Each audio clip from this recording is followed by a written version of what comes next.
sevirəm. Hər zaman necə indiyi kimi gəlmişsiniz, o cür həyatda yer tutasınız uşaqlar.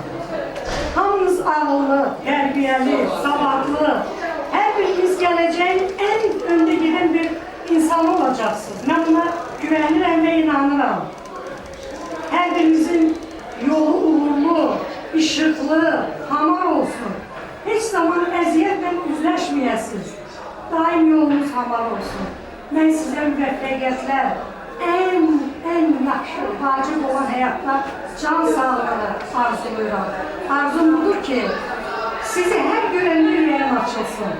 Hər zaman sizi görəndə sevinçlə görün sizi. Yəni, o qədər yüksəklərdə olasınız ki, mən də deyim ki, bu şagirdin, bu insanın sinif rəhbəri olmuşam, müəlliməsi olmuşam. Allah sizə can sağlığı, uzun ömür, gözəl günlər nəsib eləsin. Öpürəm hamınızı, bugünkü gününüzü təbrik edirəm. Valideynlərinizə göz aydınlığı verirəm. Siz ilk məktəbə gələndə birinci sinifə, körpə qədəmlərinizlə gəlmişdiniz. Bugün siz həyatın ən önəmli astanasındasınız. İndi addımlarınız iri, yolunuz açıq, uğurlarınız bol olsun. Hər birinizi öpürəm, bağrıma basıram, çox-çox hər birinizi sevirəm. Çox sağ olun, təşəkkür edirəm. Mənim də valideynlərimizin də başını uca elədiyiniz üçün.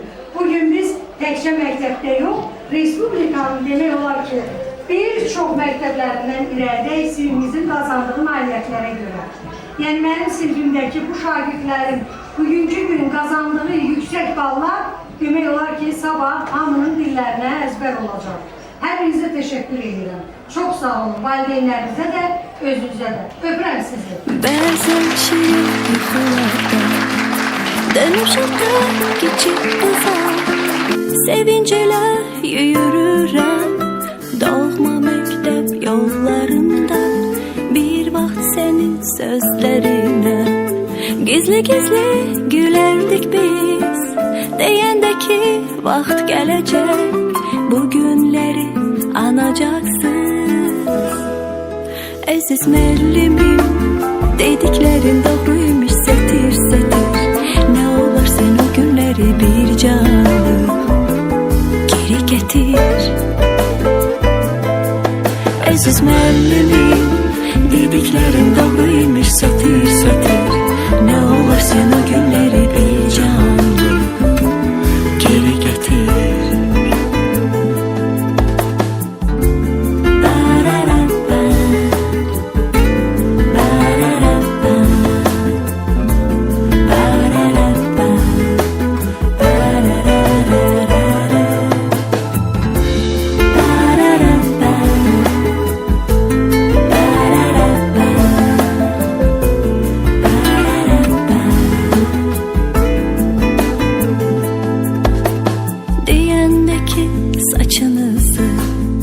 Qoşa hərək örmək üçün uçlarına beyaz lenti, kəpənək tək vurmaq üçün. Siz çox şeydən keçəcəksiniz, hələ də sən için alovlanıb yanacaqsınız, onda məni anacaqsınız. Əziz müəllimim, dediklərin doğruymuş sətir-sətir. Nə olar sən o günləri bir canlı geri gətir. Əziz müəllimim, dediklərin doğruymuş sətir-sətir.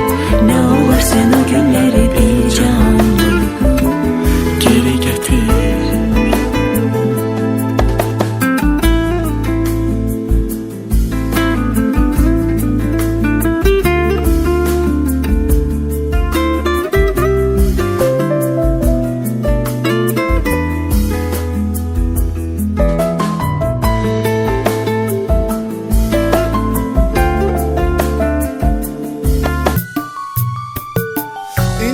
Həsrətlə baxıb deyirəm o illərə, səninlə qaydaydım o ötən fəsillərə. Bəs mən nə cür baxacam o köhnə şəkillərə? Ayrılıq dərddir yaman son zəng. Hələ sus çalma dayan son zəng. Son zəng salaraq səda deyir son zəng. Qoyaraq nida deyir son zəng. Bizə əlvida deyir son zəng. İndi son zəng salacaq, qəlbimi qəm alacaq, bir yadigar qalacaq son zəng. Gözlə səs salma hələ, bu anı alma hələ, nə olar çalma hələ son zəng. Gözlə səs salma hələ, bu anı alma hələ, nə olar çalma hələ son zəng.